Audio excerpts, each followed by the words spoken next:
Salam sehat selalu Parewa. Semoga Parewa semua sedang tidak fakir kuota untuk menikmati audiobook dari kami.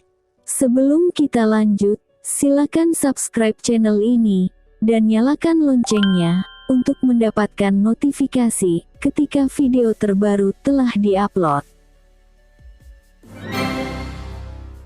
Tidak menunggu berlama-lama lagi, langsung saja kita simak audiobook ini. Mahakarya dari penulis kebanggaan tanah air, Asmaraman S. Ho Ping Ho.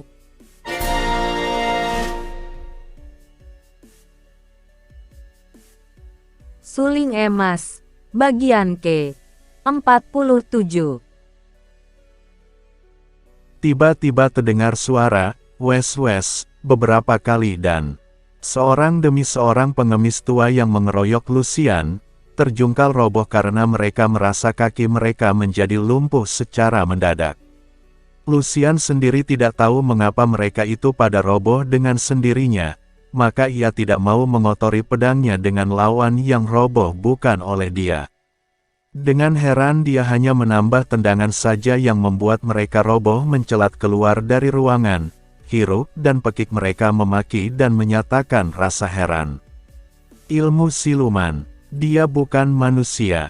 7 orang pengemis itu memaki-maki. Akan tetapi Po Qilui menjadi kaget bukan main. Matanya mengerling ke kiri dan ia melihat sebuah kantung besar, seperti karung tempat beras, bersandar di sudut kiri ruangan itu, di belakang patung Buddha. Ia tahu betul bahwa tadinya tak pernah ada karung seperti itu. Tentu dari karung itulah datangnya hawa pukulan yang membuat para pembantunya tadi roboh, maka ia berlaku hati-hati sekali. Gadis cantik jelita itu sudah lihai ilmu pedangnya, dan masih mempunyai pembantu yang demikian hebat ilmu pukulannya dari jarak jauh. Ia harus membuat wanita ini tidak berdaya, baru ia akan menghadapi tokoh aneh yang bersembunyi itu. Po Qilui memang cerdik dan juga banyak akal bulusnya. Kini dengan wajah tersenyum dan pandang mata kagum ia melangkah maju menghampiri Lucian sambil menjura dan berkata, "Li Hiap benar-benar hebat sekali, membuat orang kagum." Akan tetapi ia menjura bukan sembarang menghormat karena diam-diam ia menggunakan tenaga dalam untuk melancarkan pukulan yang amat kuat. Lucian kaget. Tentu saja ia sudah bersiap sedia dan sudah pula menduga bahwa ketua baru Kong Sim Kai Pang ini mungkin melakukan serangan gelap berselimut penghormatan, akan tetapi ia sama sekali tidak mengira bahwa tenaga serangan gelap itu akan sehebat ini. Ia merasa dadanya sesak. Cepat-cepat ia mengerahkan tenaga untuk melawan dorongan tenaga yang tak tampak itu, dan legalah hatinya bahwa ia berhasil mendorong mundur hawa pukulan Po Qilui. Akan tetapi pada saat keduanya bersitegang mengerahkan tenaga dan pada saat Lucian merasa lega karena mengira bahwa tenaga dalamnya dapat menolak mundur lawan sehingga perasaan ini membuat ia agak lengah, tiba-tiba tangan kanan Po Qilui menyambar ke depan dan tahu-tahu lengan kiri Lucian sudah kena dicengkeram. Lucian terkejut bukan main. Tak pernah mengira lawan ini selicik itu karena biasanya orang yang saling mengadu tenaga Elwi Kang seperti mereka itu, sama sekali tidak mengandung lain pikiran untuk melakukan serangan gelap seperti yang dilakukan ketua pengemis ini. Dicengkram lengan kirinya, Lucian merasa sakit sekali, seakan-akan dari telapak tangan kanan Po Qilui keluar api yang mengalir masuk melalui pergelangan tangannya yang dicengkram. Ia kaget dan marah, lalu menggerakkan pedang di tangan kanannya dibacokkan ke arah muka lawan. Namun tenaga bacokan ini berkurang karena ia merasa tangan kirinya sakit sekali. Agaknya si ketua pengemis menambah tenaga cengkeramannya. Begitu hebatnya rasa nyeri sehingga bacokan Lucian tidaklah sehebat yang ia inginkan. Dengan tangan kirinya yang dibuka jari-jarinya, Po Qilui menangkis, tepat mengenai tangan kanan Lucian yang memegang pedang. Begitu keras tangkisan ini sehingga terpaksa Lucian melepaskan pedangnya yang meluncur ke sebelah kanannya, ke arah karung yang bersandar di sudut belakang arca. Ini saja sudah membuktikan kehebatan tenaga dan kepandaian Po Qilui yang sekaligus sambil menangkis serangan pedang, dapat membuat pedang lawan menyerang karung itu. Tepat seperti yang diduganya, karung itu bukan benda mati karena tiba-tiba karung itu mencelat ke atas dan pedang Toa Hong Kiam yang menyambarnya itu terpental dan menancap pada lengan patung. Karung itu sendiri setelah jatuh di atas lantai, membal lagi ke atas dan hinggap di atas kepala arca itu, bergoyang-goyang akan tetapi tidak jatuh ke bawah. Sementara itu, sejenak Lucian terkejut sekali oleh kelihayan ketua baru Kong Sim Kai Pang ini. Namun ia segera mengerahkan hikang, tubuhnya merendah dan tangan kanan dengan jari terbuka menghantam pusar lawan sambil tangan kirinya yang masih dicengkram itu ditarik keras. Hebat sekali serangan yang bersifat ganas ini, serangan maut dengan pukulan dari ilmu silat Sin Choa Kun, ilmu silat ular sakti, ditambah pengerahan tenaga sakti dan suara teriakan yang mengandung hikang. Po Qilui juga kaget, terpaksa melepaskan pegangannya dan mencelat mundur. Lucian sudah menyambar pedangnya yang menancap di lengan arca, dengan kemarahan meluap ia sudah siap lagi menghadapi lawannya yang tangguh. Tangan kirinya diam-diam mengambil segenggam siang Tok Ciam. Po Qilui kagum menyaksikan kepandaian Lucian. Akan tetapi ia tahu, bahwa menghadapi gadis jelita ini, ia takkan kalah. Yang membuat ia ragu-ragu adalah setan karung itu, yang ia belum ketahui siapa, bahkan belum ia ketahui apakah isinya, manusia, binatang, ataukah setan. Akan tetapi ia dapat menduga bahwa yang berada dalam karung itu memiliki kepandaian yang amat tinggi, lebih tinggi daripada kepandaian nona ini, bahkan belum tentu ia sendiri mampu menandinginya. Melihat munculnya tokoh rahasia ini tepat pada waktu Lucian datang mewakili Tan Hui, ketua Kong Sim Kai Pang ini menjadi curiga dan ia berlaku lebih hati-hati. Seperti biasa, Po Qilui orangnya cerdik, dapat melihat gelagat dan tidak mau sembrono. Tahan dulu, Nona, ia berseru melihat lawannya sudah siap hendak menerjangnya lagi, bahkan siap dengan jarum-jarum rahasia di tangan kiri. Ketika ia memeriksa luka akibat jarum merah yang wangi itu, ia sudah terheran dan menduga-duga, dari golongan mana wanita cantik yang menggunakan jarum beracun harum dan berwarna merah. Lucian juga bukan seorang bodoh. Ia tahu bahwa ketua baru yang masih muda ini benar-benar amat lihai, dan ia masih belum tahu pula apakah atau siapakah adanya karung yang dapat bergerak aneh bahkan yang tidak termakan oleh pedangnya, yang dapat mengeluarkan hawa pukulan membikin roboh para pimpinan pengemis yang mengeroyoknya tadi dan sekarang masih bergoyang-goyang di atas kepala arca. Menghadapi seorang seperti Po Qilui, ia tidak boleh berlaku nekat dan sembrono. Maka ia pun menahan serangannya, memandang dengan mulut, hatinya masih mendongkol karena pergelangan tangan kirinya, masih terasa nyeri bekas cengkeraman Po Qilui yang kuat. Nona, terus terang saja, di antara kau dan aku tidak terdapat permusuhan apa-apa, bahkan selamanya baru kali ini kita saling jumpa. Urusan antara kami dan Hui Kiam Eng Tan Hui adalah urusan perkumpulan yang kupimpin, bukan urusanku pribadi, melainkan urusan Kong Sim Kai Pang. Oleh karena itu, untuk menghindarkan kesalahpahaman, bolehkah kami bertanya, siapakah Nona yang datang mewakili Tan Hui, dari golongan mana dan apa sebabnya mewakili Hui Kiam Eng Tan Hui yang tidak berani datang sendiri? Lucian tersenyum mengejek. Setelah ia mendapat kenyataan bahwa ketua baru ini seorang lihai, pula di situ masih banyak terdapat pimpinan Kong Sim Kai Pang yang juga tidak boleh dipandang ringan kalau mereka maju mengeroyok. Perlu ia mempergunakan nama bengkau? Maka jawabnya dengan suara lantang. Dari golongan mana datangku? Tak perlu kusebut-sebut karena terlampau besar untuk dibandingkan dengan perkumpulan segala macam jembel busuk.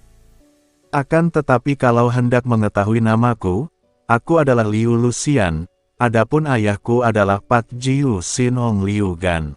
Bengkau Chu, ketua bengkau. Po Qilui memotong cepat dan kaget. Betul. Nah, kau mau bicara apa lagi? Lucian berkata dengan suara angkuh. Aku mendengar bahwa Puteri Bengkaucu telah menikah dengan Kam Goansue. Sekarang tidak lagi. Lucian cepat memotong. Nah, sekarang kau mau serahkan Puteri Hui Kiameng atau kita lanjutkan pertandingan? Po Qilui tersenyum. Tentu saja ia tidak takut menghadapi Lucian. Akan tetapi setelah ia mengetahui bahwa wanita ini adalah Puteri Bengkaucu, ini lain lagi soalnya. Tentu saja ia tidak boleh main-main dengan Pat Jiu Sin Ong Liu Gan, ketua dari Bengkau. Tidak nanti ia mau mengorbankan diri untuk membela anak buah Kong Sim Kai Pang, perkumpulan pengemis yang baru saja ia pimpin. Ia merebut kedudukan Pangcu bukan karena ia terlalu mencinta para pengemis. Ah, kiranya Puteri Bengkaucu. Di antara kita orang segolongan, perlu apa terjadi pertengkaran tiada artinya. Kita bukan segolongan, dan jangan kira aku datang untuk mengemis kebaikanmu. Aku bukan pengemis. Kembali Po Qilui tersenyum. Tidak terasa sakit hatinya karena ia sendiri pun tidak merasa sebagai pengemis biarpun ia mengepalai perkumpulan pengemis.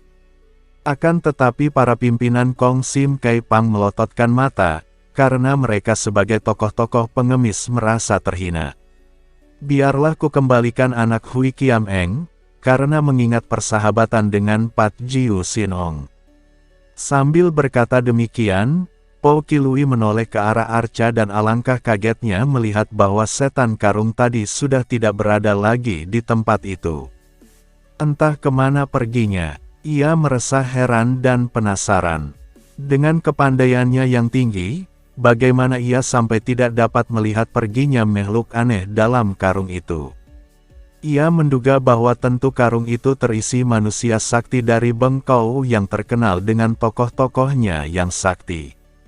Ia menghela napas. Baiknya ia berlaku hati-hati.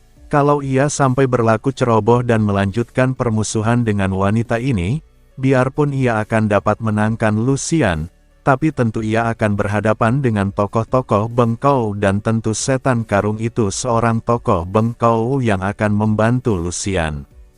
Ia memberi isyarat kepada seorang anggota Kai Pang yang cepat masuk ke belakang kuil itu dan tak lama kemudian orang itu datang kembali menuntun seorang anak perempuan. Anak itu berusia 5 tahun. Wajahnya cantik dan masih kecil sudah tampak sifat kegagahannya karena anak itu tidak menangis, hanya dengan sepasang matanya yang bening memandang ke arah Lucian. Lucian tersenyum kepada anak itu. Anak baik, mari kau ikut aku pulang menemui ayahmu. Akan tetapi anak itu diam saja, bergerak maju pun tidak, hanya memandang dengan penuh pertanyaan dan ragu-ragu, agaknya tidak percaya kepada Lucian. Akan tetapi ketika Lucian memandangnya, anak itu pun menurut saja, tidak membantah. Nah, sudah beres urusan kita, aku pergi Po Pangcu, kata Lucian sambil melangkah keluar. Harap sampaikan hormatku kepada Bengkaucu, kata Po Qilui tanpa mempedulikan sikap para pembantunya yang kelihatan penasaran. Setelah Lucian pergi jauh tak tampak bayangannya lagi, barulah Po Qilui menghadapi para pembantunya sambil berkata, suaranya keren. Kalian mau apa, Pangcu? Sudah banyak anak buah kita celaka oleh wanita itu pula. Apakah kematian anak buah kita di tangan Tan Hui harus didiamkan saja? Bukankah hal ini, biarpun kami tahu bahwa Pangcu sengaja mengalah, akan dipandang oleh dunia Kangou bahwa kita telah dikalahkan oleh Tan Hui dan seorang temannya siluman betina. Bukankah Kong Sim Kai Pang akan menjadi bahan tertawaan dan Po Qilui mengayun tangannya dan si pembicara itu, seorang pengemis tua, jatuh tersungkur, giginya yang tinggal 2 biji itu meloncat keluar dari mulutnya yang berdarah. Kau tua bangka tahu apakah? Kalian tidak tahu orang macam apakah aku ini, sehingga mudah dikalahkan oleh Tan Hui dan wanita itu. Akan tetapi kalian harus menggunakan akal cerdik, tidak seperti kerbau gila. asal berani menerjang saja tanpa perhitungan. Apakah kalian tidak tahu bahwa Bengkau Chu adalah perkumpulan agama yang amat besar dan berpengaruh, menjadi tulang punggung dari Nanchao? Ketua Bengkau adalah Koksu negara Nanchao yang dalam sedetik bisa mengumpulkan laksaan orang tentara. Kita Kong Sim Kai Pang sama sekali bukanlah lawan Bengkau, seperti anak kijang melawan harimau. Apakah kekuatan Kong Sim Kai Pang yang dulu dipimpin oleh seorang tua bangka lemah model Eugene Tianglo? Pui, hanya 200-an orang. Sebelum kita menjadi besar dan kuat, jangan bertingkah hendak menentang Bengkau dengan jalan mencelakai puteri ketuanya. Sungguh tolol perbuatan begitu, berarti bunuh diri. Tercengang para pimpinan pengemis. Baru sekarang mereka mendengar keterangan yang begitu banyak isi dan alasannya. Makin tertarik mereka dan kagum akan pandangan ketua baru ini yang luas. Kami mentaati segala perintah Pangcu. Mohon penjelasan, kata si kepala besar. Paul Qilui tertawa bergelak. Di seluruh dunia ini, entah berapa banyaknya pengemis macam kalian yang sesungguhnya merupakan kekuatan yang besar. Akan tetapi kalian hanya berpisah-pisah secara berkelompok, merupakan Kai Pang yang tidak ada artinya. Kalian lihat saja, aku akan menaklukkan semua Kai Pang di seluruh negeri, dengan Kong Sim Kai Pang menjadi golongan teratas. Setelah itu, barulah kita menjadi kuat, dengan anak buah yang puluhan ribu orang banyaknya. Baru setelah itu, Bengkau dan yang lain-lain tak usah kita pandang lagi. Hahaha. Para pimpinan pengemis menjadi terkejut dan kagum.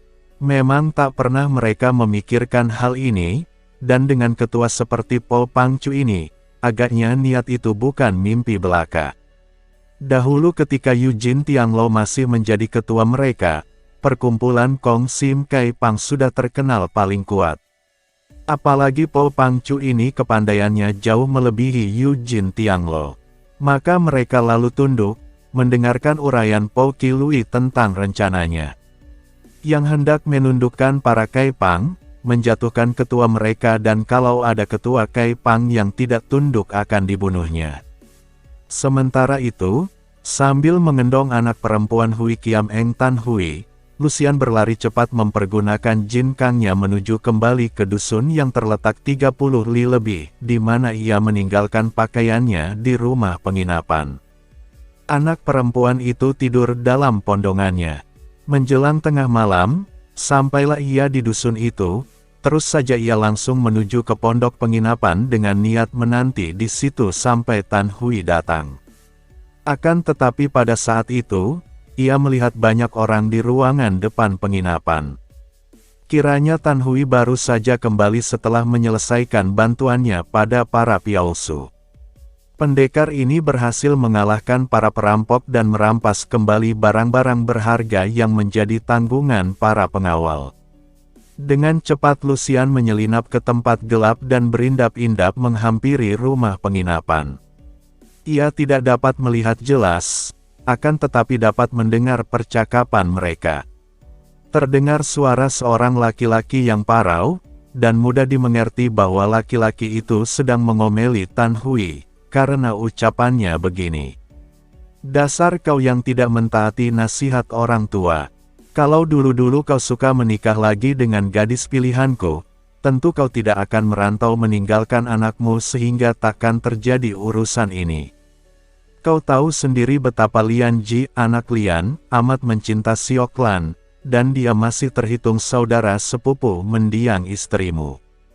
Tidak akan ada wanita yang lebih tepat daripada Siok Lan untuk menjadi ibu Lian Ji. Paman, harap jangan terlalu memarahi kakak Tan Hui, dia sedang mengkhawatirkan anak Lian. Terdengar suara wanita, suaranya menggetar penuh perasaan dan tiba-tiba Lucian menjadi cemburu sekali. Ketika ia mengintai, di bawah sinar lampu tampaklah seorang laki-laki tua dan seorang gadis cantik di dalam ruangan itu. Masih ada beberapa orang lain yang berpakaian piausu. Adapun Tan Hui duduk menunjang dagu di atas bangku. Setelah menarik napas panjang berkali-kali, Tan Hui akhirnya meloncat bangun dan berkata, "Aku harus menyusulnya sekarang juga. Orang lain berusaha menolong anakku, bagaimana aku bisa tinggal diam saja? Kau terluka dan lelah, mana boleh pergi lagi menghadapi lawan tangguh. Tunggu sampai besok pagi juga belum terlambat," kata suara parau. Akan tetapi Lau Ko, Nona Lu pergi seorang diri, dan Kong Sim Kai Pang amat berbahaya, banyak orangnya yang pandai. Pada saat itu, terdengar suara anak kecil berteriak, "Ayah! Ayah!" Dan anak perempuan yang tadi digendong Lucian meronta dari gendongan lalu lari masuk. "Lian Ji!" Seruan ini sekaligus keluar dari mulut mereka yang berada di ruangan, disusul tangis seorang wanita yang memeluk anak itu. "Lian Ji, syukur kepada Tian bahwa kau selamat, nak." "Bibi Lan." Anak itu menangis dalam pelukan gadis cantik, sedangkan Tan Hui yang sudah meloncat dekat membelai rambut kepala puterinya dengan wajah berseri. Kemudian Tan Hui menghadap ke arah pintu dan berkata, "Adik Lucian, silakan masuk." Akan tetapi tidak ada orang yang masuk, tidak ada suara. Tan Hui terheran dan cepat meloncat keluar. Ia melihat bayangan Lucian terhuyung-huyung keluar dari halaman depan. "Adik Lucian." Tan Hui mengejar dan ia berseru kaget ketika melihat tubuh nona itu terguling roboh. Cepat ia meloncat dekat dan memondong tubuh itu. "Kau terluka," bisiknya. Sambil merintih kesakitan Lucian berkata lirih, "Punggungku terkena jarum beracun." Lalu ia menjerit dan pingsan. Kagetlah semua orang melihat Tan Hui datang memondong tubuh seorang wanita cantik yang pingsan. Inilah Nona Lucian yang telah menolong Lian Ji dan membawanya pulang. Akan tetapi ia terluka parah, terkena racun. Lau Ko harap suka menjaga dan mengantar pulang anak Lian lebih dulu ke rumah, biar adik Siok Lan menemaninya. Aku harus mengantar Nona Lucian ini ke seorang ahli pengobatan racun, sekarang juga." Orang yang suaranya parau itu adalah kakak dari mendiang istri Tan Hui.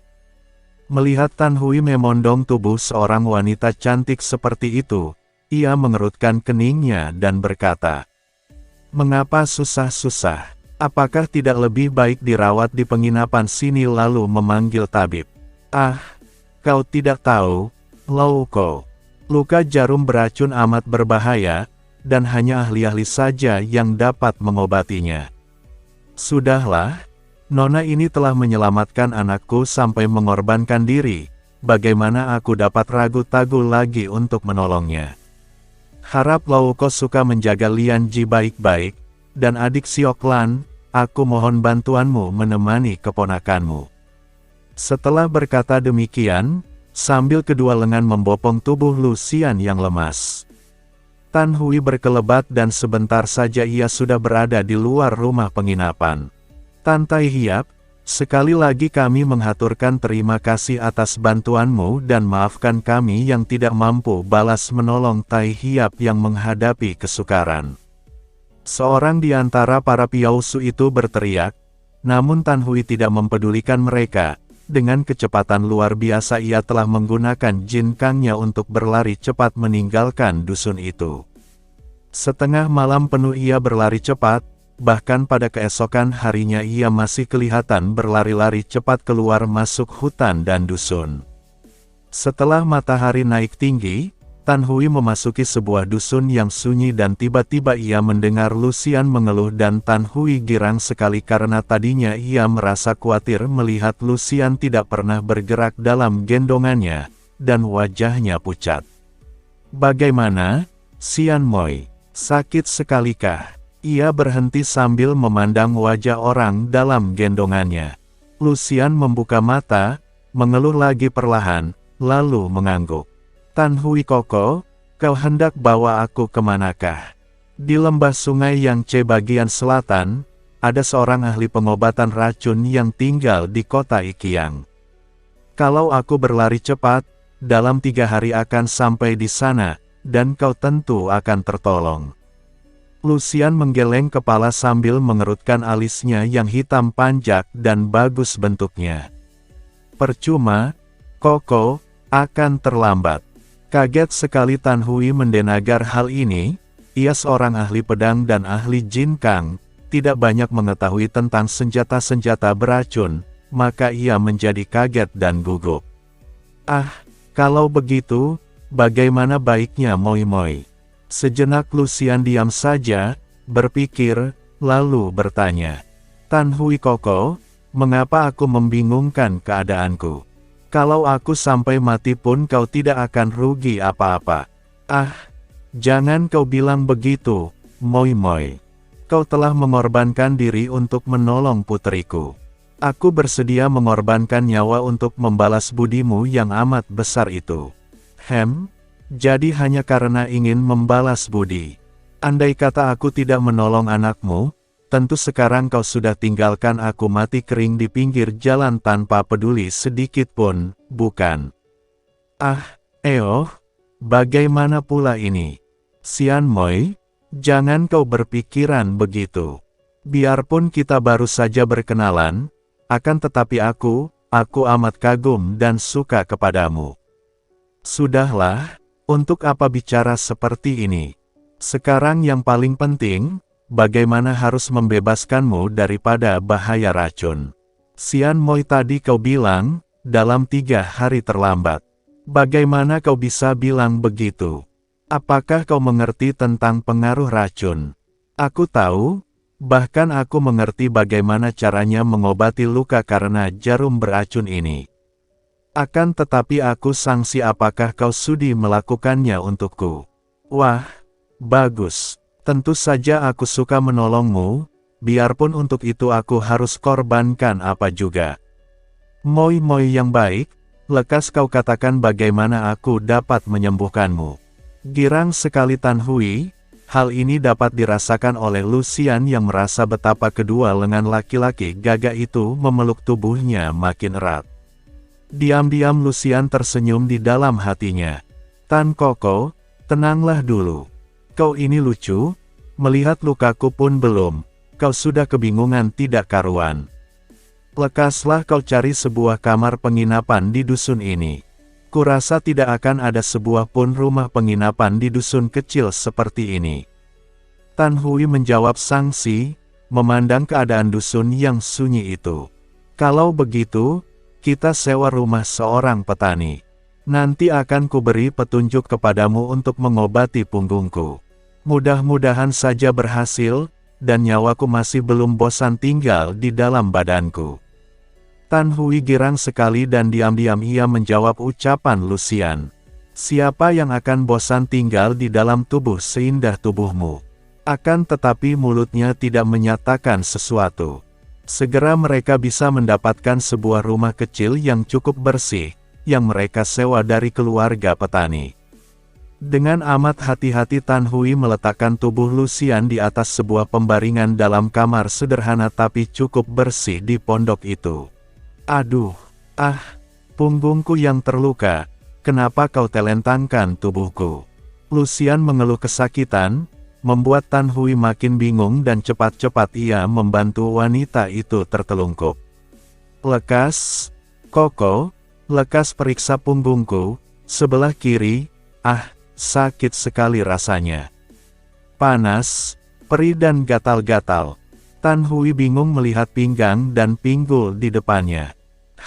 Bagaimana bisa memeriksanya? Ia tergagap karena memang ia merasa sungkan sekali. Punggung itu tertutup baju. Memeriksa punggung berarti harus membuka baju yang menutupnya. Betapa mungkin. Koko, katanya kau hendak menolongku. Selagi nyawaku terancam oleh racun yang makin menghebat menjalar masuk mendekati jantungku, kau masih memakai segala sopan santun dan sungkan-sungkan. Katakanlah, kau mau menolongku atau tidak? Kalau tidak, lebih baik kau lekas pergi dan tinggalkan aku mati sendiri di sini. Moi Moi, kau tahu aku ingin sekali menolong. Kalau begitu, lekas kau buka baju di punggungku, kau robek saja. Lekas periksa dan ceritakan kepadaku bagaimana macamnya dan di mana letaknya. Mendengar ucapan yang keras ini, lenyap kebingungan Tan Hui. Tangannya merenggut baju di atas punggung dan, baju luar berikut baju dalam yang tipis berwarna merah muda terobek oleh jari-jari tangannya yang kuat. Sejenak ia puyeng melihat kulit punggung yang putih halus seperti salju, dengan urat-urat merah membayang. Akan tetapi Tan Hui menggoyang kepalanya mengusir kepeningannya, dan ia berkerut khawatir melihat 7 batang jarum merah menancap pada punggung berkulit putih halus itu, di sebelah kiri.